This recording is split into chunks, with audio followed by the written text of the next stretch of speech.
नमस्कार दोस्तों, मैं Mamta Sharma classes point YouTube channel पर आप सभी का स्वागत करती हूँ। आज हम अपनी इस वीडियो में पढ़ेंगे अलंकार, जिन्हें हम इंग्लिश में कहते हैं फिगर ऑफ स्पीच। दोस्तों, अगर आपको मेरी वीडियो पसंद आए तो इसे प्लीज़ लाइक कीजिए और सब्सक्राइब कीजिए। चलिए तो हम अपनी वीडियो को शुरू करते हैं। जैसा कि यहाँ मैंने बताया कि आज हम अलंकार पढ़ेंगे, तो सबसे पहले अलंकार को जब पढ़ेंगे तो हमें ये जानना ज़रूरी है कि अलंकार होते क्या हैं। अलंकार जो है हमारा दो शब्दों से मिलकर बना है। कितने शब्दों से? दो शब्दों से मिलकर बना है। पहला अलम और दूसरा है कार, यानी अलम प्लस कार। यहाँ अलम का अर्थ होता है अलंकृत करना और कार का अर्थ होता है करने वाला, यानी अलंकृत करने वाला, उसे सजाने वाला। देखिए दोस्तों, जैसे व्यक्ति अपनी शोभा बढ़ाने के लिए आभूषणों को धारण करता है, उसी तरीके से इस काव्य की शोभा बढ़ाने के लिए अलंकार का प्रयोग किया जाता है। यानी व्यक्ति जब अपनी शोभा बढ़ाता है तो उसे आभूषणों की आवश्यकता पड़ती है, जिससे वो सुंदर दिखे, अच्छा दिखे। और वैसे ही हम काव्य की यानी साहित्य की और काव्य की शोभा बढ़ाने के लिए हम अलंकार का प्रयोग करते हैं। एक बात और दोस्तों, यहाँ पे जो अलंकार शब्द है वो आभूषण का ही पर्यायवाची है। यानी जिस प्रकार शरीर की शोभा आभूषणों से बढ़ती है, उसी प्रकार काव्य की शोभा भी अलंकार से बढ़ती है। चलिए, तो यहाँ पे हमने पढ़ा कि अलंकार दो शब्दों से मिलकर बना है, अलम और कार। अलम माने अलंकृत करना और कार माने करने वाला, यानी अलंकृत करने वाला। यहाँ पे हम सरल भाषा में समझ लेते हैं। पहले, काव्य का वह रूप जो उसकी शोभा सुंदरता को बढ़ाता है, उसे अलंकार कहते हैं। काव्य की शोभा बढ़ाने वाले धर्म को अलंकार कहते हैं। संस्कृत में कहा गया है करान धर्मान अलंकार प्रचक्षते, यानी करान धर्मान अलंकार प्रचक्षते। यहाँ हम देखते हैं, जो मैंने अभी बताया था, जिस प्रकार मानव शरीर में विभिन्न आभूषणों के धारण करने से उसकी शोभा बढ़ जाती है, उसी प्रकार काव्य में भी शब्दों और अर्थों के वैचित्रता से उसकी शोभा बढ़ जाती है। यानी जिस प्रकार हम आभूषण पहनते हैं तो उससे शरीर की सुंदरता, उस शोभा बढ़ती है, और उसी प्रकार काव्य में हम अलंकार का प्रयोग करते हैं तो काव्य और साहित्य की शोभा भी बढ़ जाती है, यानी वो और सुशोभित हो जाता है। इसी अर्थ विचित्रता को साहित्य में अलंकार कहते हैं। यानी अलंकार का प्रयोग करने से जब भाषा में सुंदरता आ जाती है, अलंकृत हो जाती है, तो इसी विचित्रता को हम साहित्य में अलंकार कहते हैं। ठीक है दोस्तों, यहाँ मैं कोशिश करूँगी कि आप सभी को मैं अच्छे से समझा पाऊँ। ठीक है, आगे बढ़ते हैं दोस्तों। अलंकार को यहाँ दो वर्गों में विभाजित किया गया है। कितने वर्गों में? दो वर्गों में। पहला है शब्दालंकार और दूसरा है अर्थालंकार। यानी पहला है शब्दालंकार और दूसरा है अर्थालंकार। शब्दालंकार जो है वो उसे कहते हैं जहाँ अलंकार शब्दों में हो। कहाँ दोस्तों? यहाँ थोड़ा सा समझने की ज़रूरत है। शब्दालंकार यहाँ शब्दों से समझने की ज़रूरत है। शब्द प्लस अलंकार, यानी जहाँ अलंकार शब्दों में हो वहाँ होता है शब्दालंकार, और जहाँ अर्थ प्लस अलंकार, यानी जहाँ अलंकार अर्थ में हो वहाँ होता है हमारा अर्थालंकार। यानी कुछ इसमें ज़्यादा कठिनाई नहीं है समझने में, थोड़ा सा ध्यान देने की ज़रूरत है। इसे समझने में कोई समस्या नहीं आएगी। यहाँ से बस ये शब्द और यहाँ से अर्थ। यहाँ शब्द है तो शब्दालंकार, यानी जहाँ अलंकार शब्द में हो वहाँ शब्दालंकार, और जहाँ अलंकार अर्थ में हो वहाँ होता है हमारा अर्थालंकार। तो यहाँ पे दो भागों में विभाजित किया गया है अलंकार को, शब्दालंकार और अर्थालंकार, जिसमें कि हम शब्दालंकार के बारे में आज विस्तृत रूप से पढ़ेंगे। ठीक है दोस्तों, तो पहले जब शब्दालंकार को हम पढ़ेंगे तो शब्दालंकार को हम जान लेते हैं एक बार सरल भाषा में। ये देखिए दोस्तों, शब्दालंकार जहाँ शब्दों के द्वारा भाषा में सुंदरता आती है, जैसा कि अभी मैंने बताया था, जहाँ अलंकार शब्दों में हो, यानी जहाँ शब्दों के द्वारा भाषा में सुंदरता आती है तब शब्दालंकार होता है। ठीक है दोस्तों, चलिए अब इसके भेद पढ़ेंगे हम। शब्द अलंकार के भेद, यानी पहले हमने पढ़ा या अलंकार को दो भागों में विभाजित किया गया है, उसके दो भाग हैं शब्द अलंकार और अर्थालंकार। अब हम शब्द अलंकार को विस्तृत रूप में पढ़ रहे हैं, तो इसके भेद को जानेंगे कि इसके कितने भेद होते हैं, कितने भागों में इसे विभाजित किया गया है। ठीक है दोस्तों, पहला है अनुप्रास अलंकार, दूसरा है यमक अलंकार, तीसरा है श्लेष अलंकार, चौथा है पुनरुक्ति प्रकाश अलंकार और पांचवा है वीप्सा अलंकार और छठवां है वक्रोक्ति अलंकार। यानी पहला अनुप्रास, यमक, श्लेष, पुनरुक्ति प्रकाश, वीप्सा और वक्रोक्ति अलंकार। ठीक है दोस्तों, अब यहाँ अलंकार के हमने भेद पढ़ लिए, तो सबसे पहले हम इसका एक जो भेद है अनुप्रास अलंकार, वो हम विस्तृत रूप से यहाँ पर अध्ययन करेंगे। ये देखिए दोस्तों, ये है यहाँ अनुप्रास अलंकार। यानी यहाँ ध्यान देने वाली चीज़ है, इसको बहुत ही सरल शब्दों में बहुत ही सरल तरीके से आपको बहुत बताने की कोशिश करूँगी, ताकि अब सब लोगों को समझ में अच्छे से आ जाए। ठीक है, यहाँ है अनुप्रास अलंकार। तो यहाँ हम देखेंगे जहाँ एक ही अक्षर की, देखिए दोस्तों थोड़ा सा ध्यान देने की ज़रूरत है यहाँ पे, एक ही अक्षर या कई व्यंजन वर्ण या एक ही वाक्य में एक से अधिक बार आए, तब अनुप्रास अलंकार होता है। कौन सा अलंकार होता है? अनुप्रास अलंकार। यानी यहाँ एक शब्द एक वाक्य में एक से अधिक बार आए, क्या? अक्षर या वर्ण एक से अधिक बार आए, तब वह होता है अनुप्रास अलंकार। उदाहरण के माध्यम से इसे समझेंगे, ताकि अब उदाहरण एक बार देख लेंगे तो बहुत अच्छे से समझ में आ जाएगा। यहाँ है भुज भुजगेश भुजंगिनी सी। यहाँ पे जो हमने पढ़ा था इसमें एक अक्षर, तो इसमें यहाँ भ, भुज, इसमें भी भ और यहाँ भी भ, यानी यहाँ जो है भ वर्ण की आवृत्ति होने से अनुप्रास अलंकार है। यानी आवृत्ति का अर्थ होता है बार बार आना, यानी जो एक अक्षर है, एक वर्ण है, वो या बार बार आ रहा है, यानी एक ही वाक्य में एक ही अक्षर का बार बार आना, वहाँ होता है अनुप्रास अलंकार। तो यहाँ भा वर्ण की आवृत्ति हुई है। एक बार हम दूसरा उदाहरण भी देख लेते हैं। भूरी भूरी भेद भाव भूमि से भगा दिया। तो यहाँ पे जो भा वर्ण की आवृत्ति हो रही है, यहाँ भी भ, इधर भी भ, यहाँ भी भ, भूमि में भी भ, भगा में भी भ, तो यहाँ पे भ भ भ, इस तरीके से यहाँ बार बार भ वर्ण की, यानी एक ही वर्ण की आवृत्ति बार बार हो रही है। एक बहुत ही साधारण सा उदाहरण है जिसको सब लोगों को पता है। रघुपति राघव राजा राम, पतित पावन सीताराम। यानी यहाँ जो किस वर्ण की आवृत्ति हो रही है? बार बार र वर्ण की। रघुपति में र, राघव में र, राजा में र, इसमें यानी र र र, यानी इसमें भी एक ही वर्ण यानी र वर्ण की आवृत्ति बार बार होने से यहाँ अनुप्रास अलंकार है। ठीक है, एक और उदाहरण है यहाँ पे। चारु चंद की चंचल किरणें खेल रही हैं जल थल में। इस तरीके से यहाँ चा वर्ण की आवृत्ति बार बार हो रही है। यानी सीधे से शब्दों में हमें यहाँ एक समझने की ज़रूरत है कि एक ही अक्षर की आवृत्ति एक से अधिक बार हो, वहाँ होता है हमारा अनुप्रास अलंकार। ठीक है दोस्तों, अब इसका दूसरा हम पढ़ेंगे यमक अलंकार। ठीक है, अब अनुप्रास अलंकार हमने पढ़ा था, उसमें क्या पढ़ा था हमने कि एक वर्ण की आवृत्ति हो रही थी। किसकी? एक अक्षर की, एक वर्ण की आवृत्ति हो रही थी। अब यहाँ हमें यमक में थोड़ा सा ध्यान देने की ज़रूरत है। यहाँ हम देखेंगे जहाँ शब्दों की आवृत्ति एक से अधिक बार होती है। देखिए, अनुप्रास में आया था अक्षर या वर्ण, और यहाँ आ रहा है शब्द। जहाँ शब्दों की आवृत्ति एक से अधिक बार होती है, लेकिन उसके जो अर्थ हैं वो भिन्न होते हैं, यानी उसके जो अर्थ हैं वो अलग अलग होते हैं, वहाँ यमक अलंकार होता है। ठीक है, सीधे से शब्दों में यानी एक शब्द की, यहाँ शब्द की आवृत्ति एक से अधिक बार हो, लेकिन उसका जो अर्थ निकले वो अलग अलग निकले, तो वहाँ होता है हमारा यमक अलंकार। उदाहरण से देखते हैं इसको।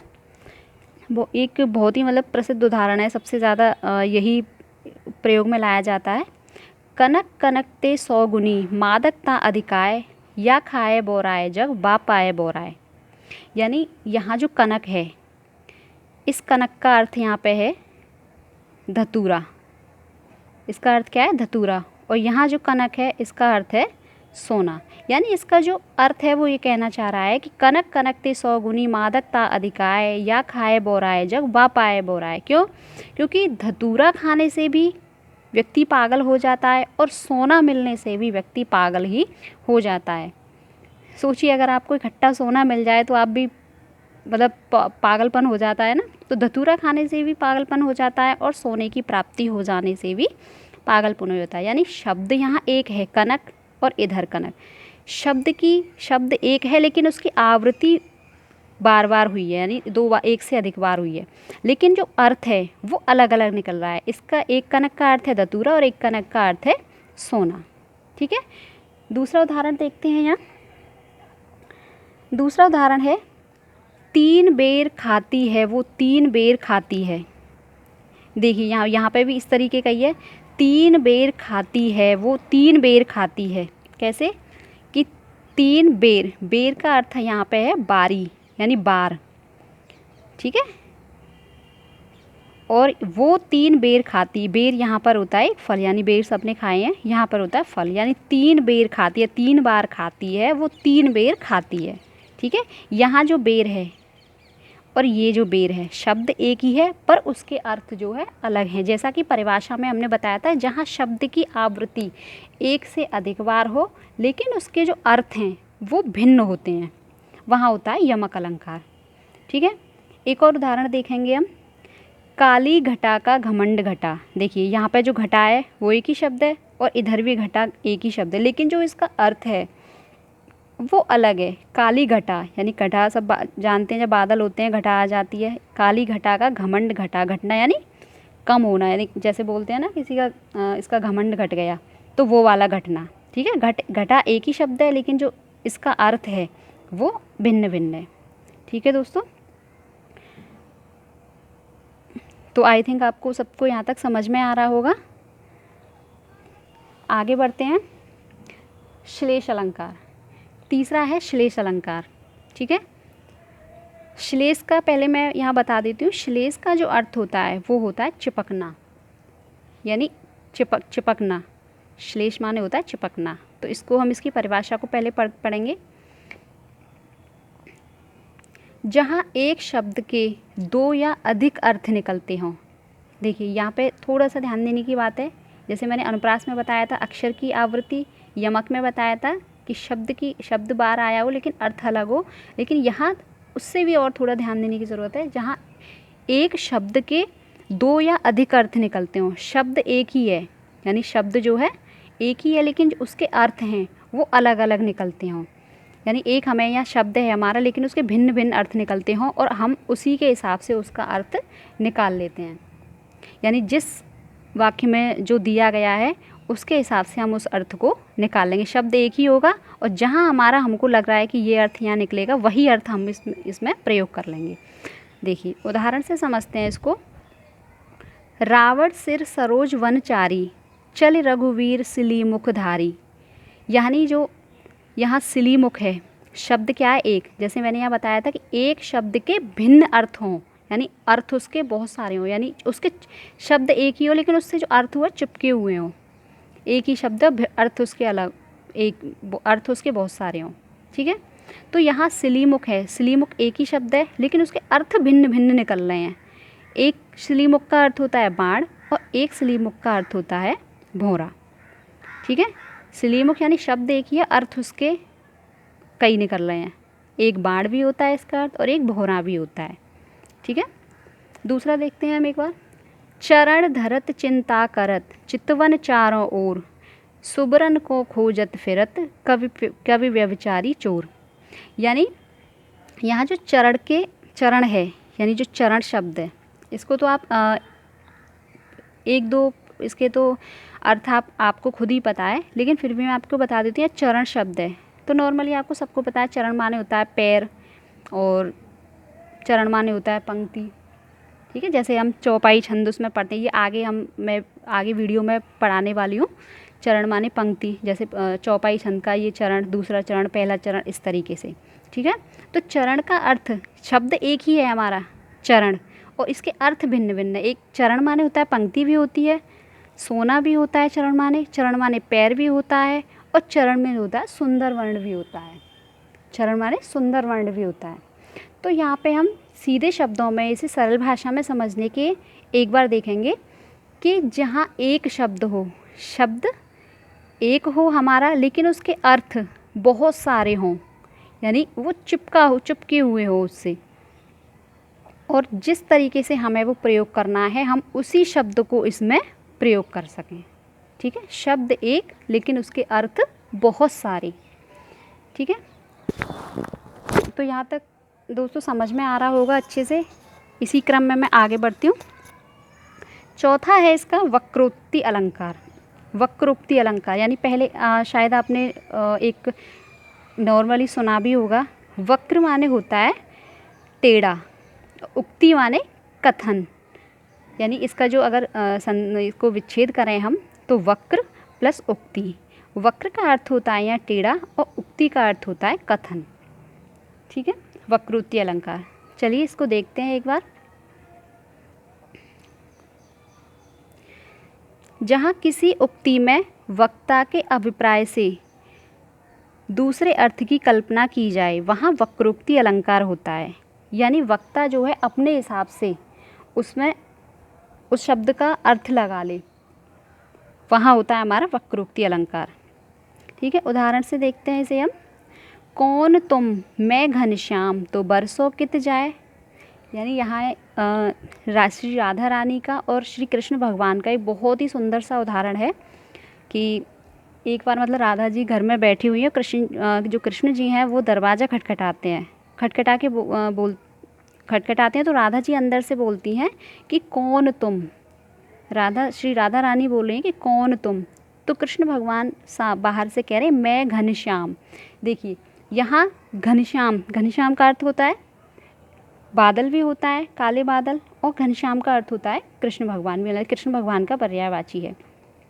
तो यहाँ जैसे परिभाषा में बताया था किसी उक्ति को वक्ता, यानी यहाँ दो होते हैं, एक कहने वाला होता है और दूसरा होता है सुनने वाला।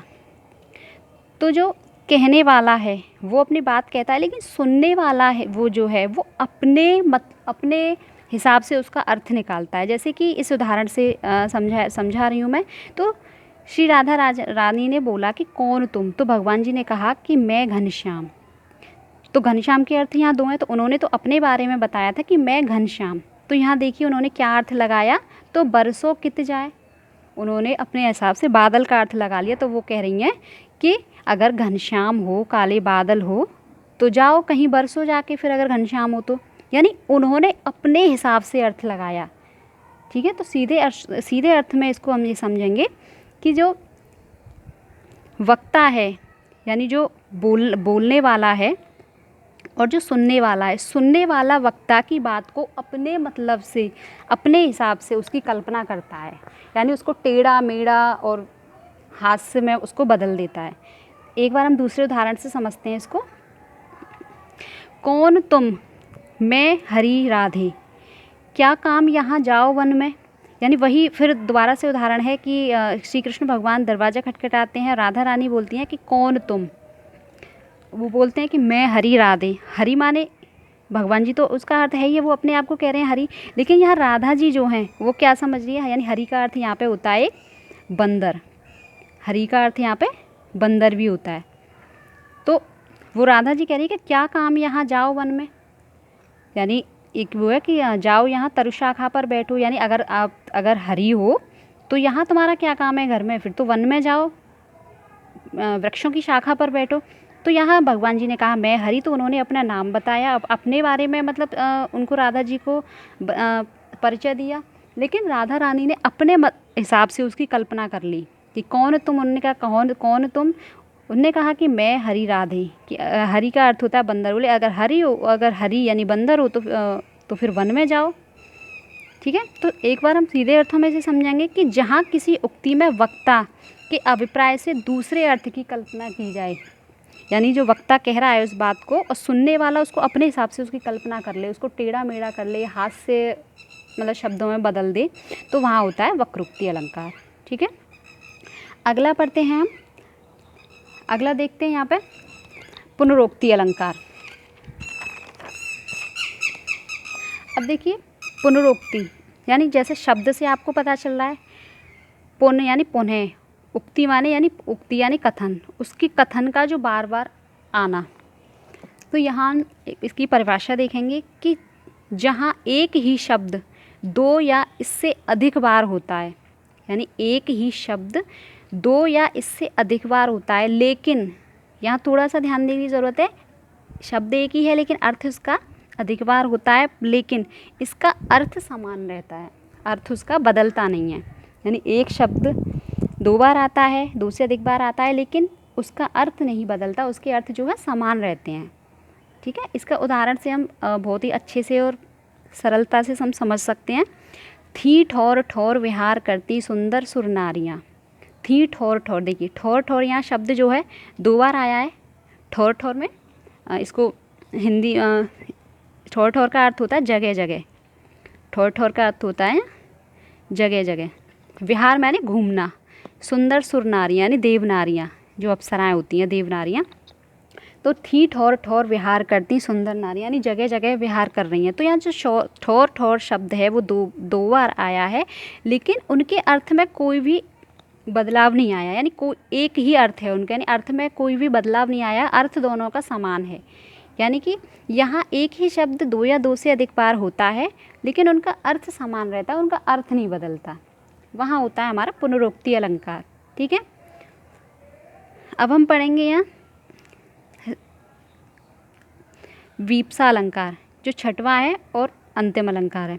वीप्सा अलंकार, वीप्सा अलंकार में थोड़ा सा इसमें पुनरोक्ति और इसमें थोड़ा सा भिन्नता है, हल्का सा ही वो है, समझने की ज़रूरत है। पुनरोक्ति की तरह, यानी पुनरोक्ति में हमने क्या पढ़ा था, यहाँ एक शब्द को एक से अधिक बार होता हो लेकिन अर्थ समान रहता हो। अब इसमें हम क्या पढ़ते हैं कि पुनरोक्ति की तरह वीप्सा में भी शब्द बार बार आते हैं, बार बार शब्द, जैसे यहाँ ठौर ठौर शब्द आया, यहाँ पे भी अब शब्द बार बार आएंगे, लेकिन उन शब्दों में आदर, उत्साह, आश्चर्य, शोक, घृणा आदि मन के विचारों को सूचित करने के लिए आते हैं। जैसे कि देखो छी छी, राम राम आदि के शब्दों के समय वीप्सा अलंकार होता है। उदाहरण देखेंगे, राम राम यह दुर्घटना बहुत बुरी हुई। तो एक दुख हो रहा है ना इसमें, जैसे हमने पढ़ा था आदर, उत्साह, आश्चर्य, शोक, घृणा, तो इसमें शोक आ रहा है, शोक कर रहा है कि बहुत बुरा हुआ ये, राम राम यह दुर्घटना गंदी। तो जैसे हम कहते हैं ना, एक दूसरा उदाहरण देखें, जैसे छी छी कितने गंदे कपड़े पहने हैं। ठीक है, तो यहाँ जो अर्थ हमने लगाया था ये छी छी, तो शब्द ये एक ही है लेकिन उसके अर्थ नहीं बदले, अर्थ यहाँ समान ही है। तो थोड़ा सा देखने की ज़रूरत है कि पुनरोक्ति में एक शब्द एक से अधिक बार आए हैं लेकिन उनके अर्थ में समानता रहती है, अर्थ बदलते नहीं हैं। और वीप्सा अलंकार में जो शब्द बार बार आते हैं लेकिन उनमें जो भाव होता है वो ईर्ष्या, उत्साह, शोक, घृणा इस तरीके से होता है। ठीक है, तो दोस्तों मैं आशा करती हूँ कि आपको मेरी ये वीडियो पसंद आई होगी। अगर आपको मेरी वीडियो पसंद आई है तो प्लीज़ इसे लाइक कीजिए और सब्सक्राइब बटन पर सब्सक्राइब करके इसे सब्सक्राइब कीजिए, ताकि मैं और भी अच्छे से और भी वीडियो आप तक पहुंचा सकूं। धन्यवाद दोस्तों।